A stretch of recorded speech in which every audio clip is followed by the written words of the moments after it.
Hello student. तो आज के लेक्चर में आपका स्वागत है। अगर आप हमारे चैनल में आज नए आए हैं तो चैनल को सब्सक्राइब जरूर करें। तो आज हम करेंगे molar conductivity. It is it is the conducting power of all the ions produced by dissolving 1 mole of electrolyte in a solution.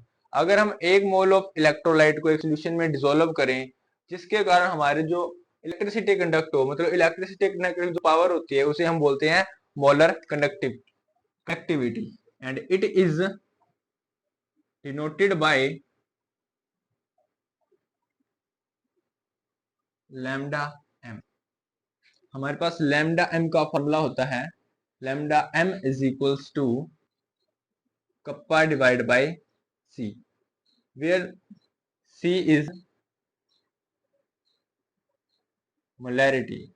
तो हम इस फॉर्मूले को ऐसे राइट कर सकते हैं, lambda M is equal to kappa into 1000 divided bye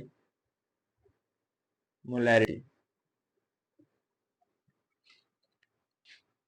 तो ये आपके पास मोलर कंडक्टिविटी कैलकुलेट करने का फॉर्मूला है। सिमिलरली हमारे पास एक चीज होती है इक्विवेलेंट कंडक्टिविटी।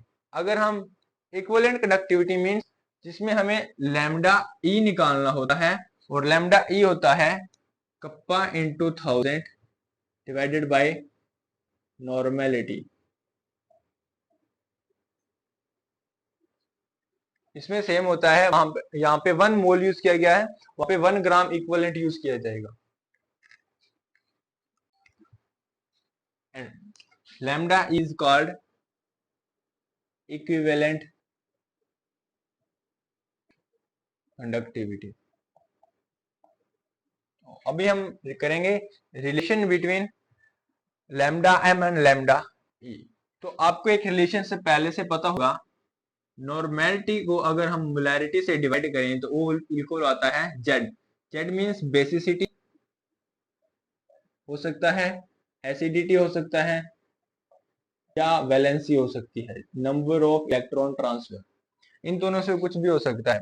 अब नॉर्मेलिटी डिवाइड बाय मोलैरिटी का आंसर जेड आ रहा है, 1 2 3 कुछ भी हो सकता है उसका आंसर।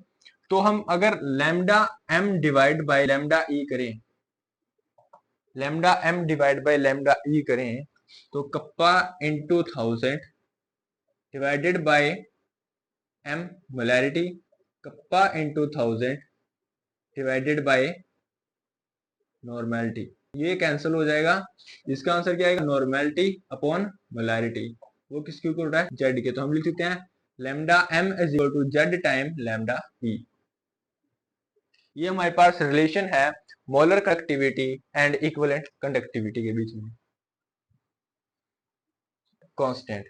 तो उससे पहले हमें पता होना चाहिए हमारे पास रेजिस्टेंस का फॉर्मूला क्या होता है।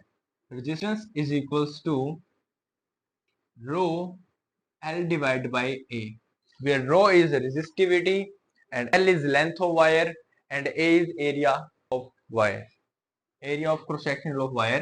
तो हम यहां से, आपको पता है कंडक्टेंस, कंडक्टेंस होता है जिसको हम G से डिनोट करते हैं 1/R। Reciprocal of resistance is called conductance, means is of flow of current. ये हमारे पास कंडक्टेंस की फॉर्मूला है। और हमारे पास एक है कंडक्टिविटी। तो कंडक्टिविटी का फॉर्मूला है जिसको हम केमिस्ट्री में कप्पा से डिनोट करते हैं, kappa is equals to reciprocal of resistivity 1/ρ। तो ये आपके पास कंडक्टिविटी का फॉर्मूला है। तो अभी हम करते हैं relation between conductivity, conductance and cell constant. तो पहले बता देता हूं आपको सेल कांस्टेंट क्या होता है।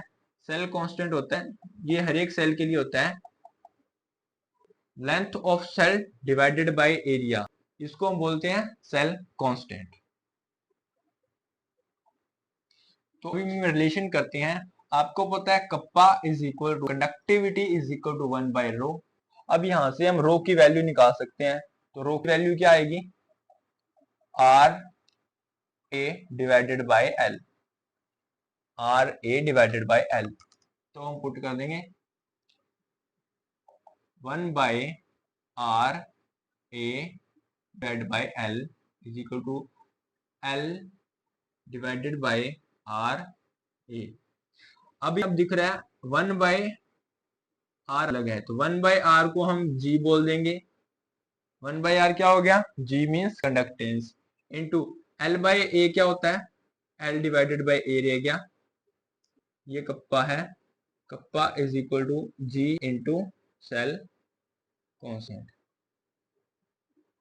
तो ये आपके पास रिलेशन होता है conductivity and conductance and cell constant of electrolytic electrochemical cell.